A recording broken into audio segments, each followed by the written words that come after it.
নমস্কার বন্ধুরা, নবদিগন্ত চ্যানেলের পক্ষ থেকে আপনাদের সকলকে জানাই স্বাগতম।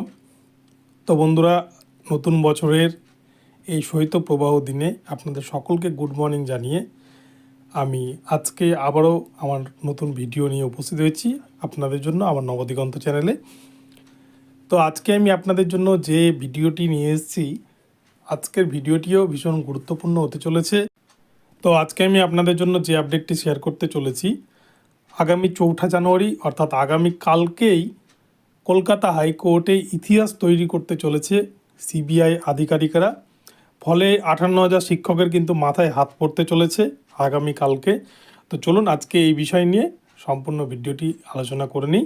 এখান থেকে কিন্তু আপনারা অনেক ইনফরমেশন জানতে পারবেন। তবে তার আগে বলে রাখি বন্ধুরা, আপনারা যারা প্রথমবার আমার চ্যানেলে এসেছেন, আপনারা যদি প্রতিনিয়ত এই ধরনের আপডেট পেতে চান, তাহলে কিন্তু অবশ্যই আমার চ্যানেলটিকে সাবস্ক্রাইব করে অল নোটিফিকেশান অন করে রাখবেন। তাহলে এই ধরনের আপডেট সবার আগে আপনার মোবাইলে আপনি পেয়ে যাবেন। তো চলুন আমরা আজকে ভিডিওটি শুরু করি।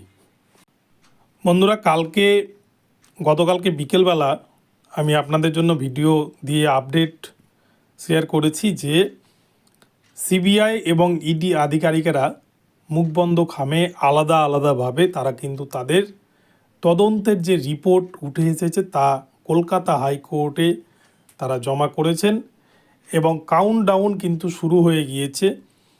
এবং আজকে সুজয় কৃষ্ণ কাকু অভিষেক ব্যানার্জি ডানহাত বলে পরিচিত, উনি কিন্তু প্রচুর চাকরি করে দিয়েছেন প্রাথমিকে এবং ওনার আজকে একটি কণ্ঠস্বরের পরীক্ষা আছে। আজকে কিন্তু ওনার ভাগ্য নির্ধারণ হবে এবং এই নিয়োগ দুর্নীতিতে আরও অনেক নামি দামি তাবড় নেতা মন্ত্রীর নাম উঠে এসেছে, আপনাদেরকে বলেছি এর আগেই।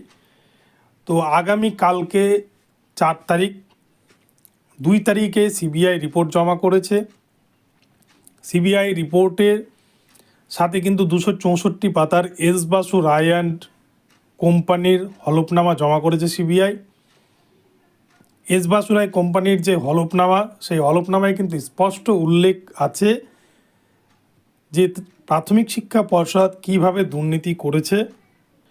এস বাসু রায় অ্যান্ড কোম্পানির তরফ থেকে জানানো হয়েছে যে তাদেরকে সামনে রেখে প্রাথমিক শিক্ষা পর্ষদ তার আড়ালে কিন্তু দুর্নীতি করে গিয়েছে। এবং সবথেকে বড় কথা, 2211 জনের একটি প্যানেল প্রস্তুত করেছিল প্রাথমিক শিক্ষা পর্ষদ 2018 সালে, যার কিন্তু কোনো রকম কোনো মেধা তালিকা প্রকাশ করেনি প্রাথমিক শিক্ষা পর্ষদ। এইটা সবথেকে বড় দুর্নীতির খবর এখন অবধি পাওয়া যাচ্ছে। এবং এই গোটা যে রিক্রুটমেন্ট প্রক্রিয়া, 58,000-এর যে রিক্রুটমেন্ট করেছে প্রাথমিক শিক্ষা পর্ষদ, এই 58,000-এর মধ্যে যতগুলো কেস কলকাতা হাইকোর্টে রয়েছে বা যতগুলো কেস হয়ে আছে, তার মধ্যে সবথেকে গুরুত্বপূর্ণ মামলা কিন্তু হচ্ছে ওএমআর মামলা বা ওএমআর ডিস্ট্রয় মামলা, যে মামলা কিন্তু অভিজিৎ গাঙ্গুলির এজলাসে রয়েছে। এবং বিচারপতি অভিজিৎ গাঙ্গুলি এই নিয়ে ভীষণ ক্ষুব্ধ হয়ে আছেন প্রাথমিক শিক্ষা পর্ষদের ওপর। এবং তিনি পর্ষদের যিনি নবনিযুক্ত চেয়ারম্যান গৌতম পাল, যিনি নিজেকে গৌতম বুদ্ধ ভাবছেন, সেই গৌতম পালকে কিন্তু সিবিআই হেফাজতে নেওয়ার একদিন নির্দেশ দিয়েছিলেন এবং টানা 5 ঘন্টা জেরার পরেই সেই গৌতম পাল সুপ্রিম কোর্টে ছুটেছিলেন যে কোনোভাবে নিজেকে বাঁচানোর জন্য, নইলে কিন্তু উনি জানতেন যে খুব শীঘ্রই হয়তো জেলে যাবেন। সেই জন্য উনি কোনো মতে একটা রক্ষা কবচ নিয়ে আসেন বিচারপতি অনিরুদ্ধ বোসের কাছ থেকে, সুপ্রিম কোর্টের তরফ থেকে। এবং এছাড়াও আপনারা দেখেছেন বিচারপতি গঙ্গোপাধ্যায় পর্ষদ সভাপতি গৌতম পালের বেতন বন্ধের নির্দেশ দিয়েছিলেন আদালত অবমাননার দায়ে। তো এই রকম ঘটনা কিন্তু পূর্বে আপনারা দেখেছেন। তো আগামীকালকে অর্থাৎ 4ঠা জানুয়ারি কলকাতা হাইকোর্টে কিন্তু ভয়ঙ্কর খেলা হতে চলেছে। আপনারা সকলেই অপেক্ষা করুন, দেখতে পাবেন। কাউন্টডাউন শুরু হয়ে গেছে, এখন শুধু দেখার পালা। সিবিআই এবং ইডি আধিকারিকেরা যে রিপোর্ট জমা করেছে তার ফলে কিন্তু কলকাতা হাইকোর্টে কালকে ইতিহাস সৃষ্টি করতে চলেছে সিবিআই। এবং আগামী কালকেই হয়তো অনেককেই হয়তো হেফাজতে নিয়ে জিজ্ঞাসাবাদের নির্দেশ বা জেলের নির্দেশ হতে পারে। তো আগামী কালকে আমরা দেখব যে কি হয়। তবে প্রাথমিক শিক্ষা পর্ষদের বিরুদ্ধে একের পর এক যেভাবে বিভিন্ন তথ্য প্রমাণাদি জোগাড় করেছে সিবিআই এবং ইডি আধিকারিকেরা, তাতে কিন্তু প্রাথমিক শিক্ষা পর্ষদ দুই ধাপে যে নিয়োগ করেছিল 2014 প্রাইমারি টেটের ওপর, প্রথমটি 2016 সালে 42,949 এবং দ্বিতীয় রিক্রুটমেন্ট 2020 সালে 16,500। এই দুটি রিক্রুটমেন্টে যে 58,000 শিক্ষককে নিয়োগ করা হয়েছিল, এই 58,000 শিক্ষকের কিন্তু মাথায় হাত পড়তে চলেছে আগামী কয়েকদিনের মধ্যেই। কেননা আপনারা দেখছেন যে ওএমআর দুর্নীতি কীভাবে ওএমআরকে নষ্ট করা হয়েছে, কাঁচামালভাবে হিসেবে বিক্রি করা হয়েছে, এবং এর উদ্দেশ্যই ছিল কিন্তু যেন ওএমআরকে নষ্ট করা যায়, সমস্ত প্রমাণকে যেন লোপাট করা যায়, কোনো দিন যাতে মানিক ভট্টাচার্যের কীর্তিকলাপ কেউ ধরতে না পারে, এটাই কিন্তু ছিল আসল উদ্দেশ্য। সেই জন্য ওএমআরকে তারা নষ্ট করে ফেলেছে। তারা পূর্বেই কিন্তু কলকাতা হাইকোর্টে 2016 সাল থেকেই ওএমআর নিয়ে বিভিন্ন প্রশ্ন উঠতে থাকে, এবং তখন থেকে কিন্তু প্রাথমিক শিক্ষা পর্ষদ প্রথম থেকেই জানিয়ে আসছে স্থানের অভাবে তারা ওএমআরকে পুড়িয়ে ফেলেছে। কিন্তু আদতে ওএমআর পুরানো হয়নি, সিবিআই রিপোর্টে এমনটাই বলা হচ্ছে। সেগুলোকে কাঁচামাল হিসেবে বিক্রি করা হয়েছে। ওড়িশার বালেশ্বরে একটি পেপার মিলে র মেটেরিয়ালস হিসেবে 268 কুইন্টাল ওএমআরকে বিক্রি করা হয়েছে, এমনটাই তথ্য সামনে আসছে সিবিআই রিপোর্টে।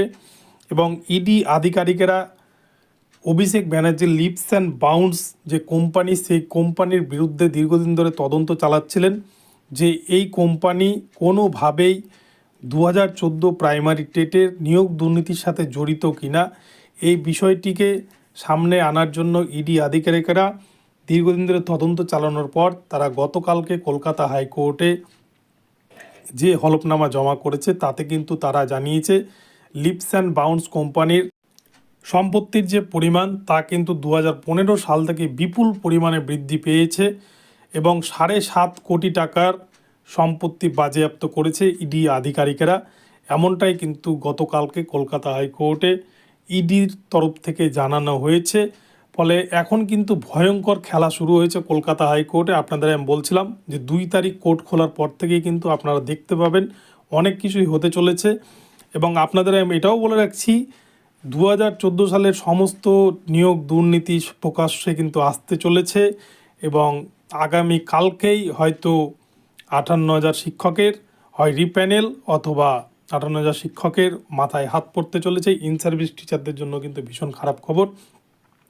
এখানে একটা বিষয় বলে রাখি, সকলেই কিন্তু দুর্নীতিগ্রস্ত নয় বা সকলেই দুর্নীতি করে চাকরি পায়নি। অনেকেই নিজের যোগ্যতায় চাকরি পেলেও যেহেতু পুরো প্যানেলটাই ঘাপলাতে ভর্তি বা দুর্নীতির সাথে জড়িত, তাই কিন্তু এই প্যানেল রিপ্যানেল যদিও হয় তাহলে কিন্তু যারা যোগ্যতার সাথে চাকরি পেয়েছেন তাদের ভয়ের কোনো কিছু থাকবে না, তারা নিজের জায়গায় ঠিকই থাকবেন।